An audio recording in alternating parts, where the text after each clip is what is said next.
Première partie, un chant pour ébranler les cieux. Un chant pour ébranler les cieux.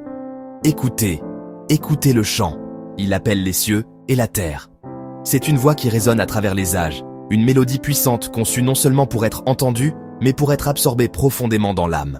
C'est le chant de Moïse, un plaidoyer final et fervent pour qu'un peuple se souvienne de son Dieu, qu'il tire des leçons de son voyage et qu'il s'accroche à celui qui lui a donné la vie. Ce chant est un testament, un témoignage qui demeure à jamais, nous exhortant à prêter attention à ouvrir nos cœurs et nos esprits à la profonde vérité qu'il porte.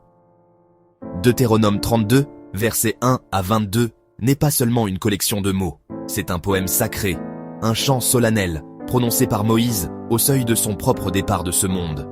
Debout devant la nation qu'il avait guidée pendant 40 ans. Deuxième partie. Le poison subtil de l'oubli. Que signifie réellement oublier Dieu ?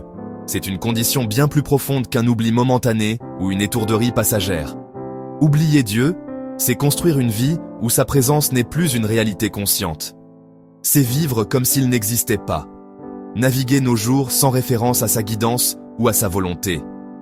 C'est laisser ses promesses s'estomper dans le bruit de fond de nos vies trépidantes, permettre à ses commandements de devenir des reliques insignifiantes d'un passé lointain, et ignorer le puissant témoignage de ses actions à travers l'histoire. Il se lamente que le peuple, Jeshurun, soit devenu gras et prospère, et dans son confort, il a abandonné le Dieu qu'il a créé. Ils se sont détournés, oubliant le rocher, leur sauveur. C'est un acte de profonde ingratitude. Dieu avait tout pourvu. La manne du ciel. Dieu avait tout pourvu. L'eau du rocher. Dieu avait tout pourvu. La victoire sur les ennemis. Dieu avait tout pourvu. Une terre ruisselante de lait et de miel. C'est le chemin perfide que pave l'oubli. Il mène directement à l'orgueil. Cet égocentrisme nous rend sourds à la voix de Dieu et aveugles à sa volonté. Les conséquences sont dévastatrices, car le péché conduit à la perte des bénédictions et à l'érosion de la clôture protectrice que Dieu place autour de son peuple. Dans notre monde contemporain, la tentation d'oublier prend des formes nouvelles et puissantes, rendant l'ancien avertissement de Moïse plus pertinent que jamais.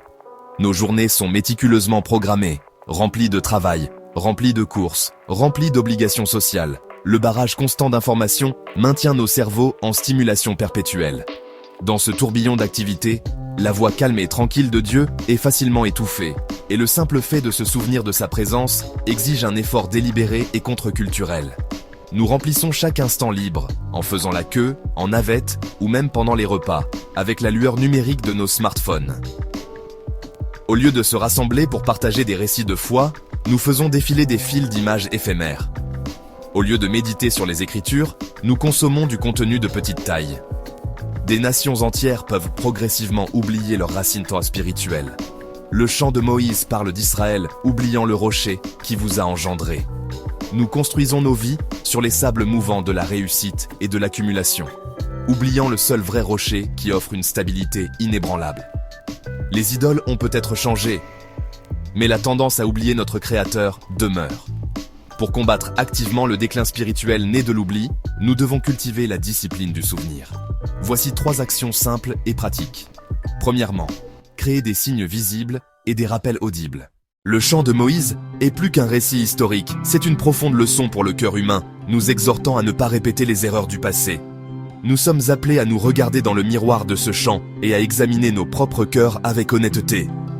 Avons-nous relégué Dieu à un rôle secondaire dans nos vies, ne l'appelant qu'en cas de crise, mais l'ignorant dans notre prospérité? Moïse présente un Dieu parfaitement juste et profondément aimant. Il décrit un Dieu qui corrige son peuple, mais le fait pour le sauver.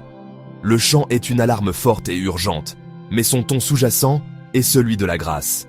En fin de compte, le message retentissant de ce chant ancien est celui d'une espérance humble et persistante. Le chemin du retour vers Dieu n'est jamais fermé. Une ligne des Écritures rappelée peut être le catalyseur d'une profonde transformation spirituelle. Rouvrons le livre, chantons les vieux chants, replaquons la Bible au centre de nos foyers et de nos cœurs. Alors, chantons à nouveau, comme Moïse chantait dans les plaines de Moab. Restons unis dans le souvenir. Voyons Dieu apporter une nouvelle vie aux lieux qui ont longtemps été stériles. Le réveil que nous désirons tant ne commence pas dans la foule, mais dans le sanctuaire privé d'une fois retrouvé.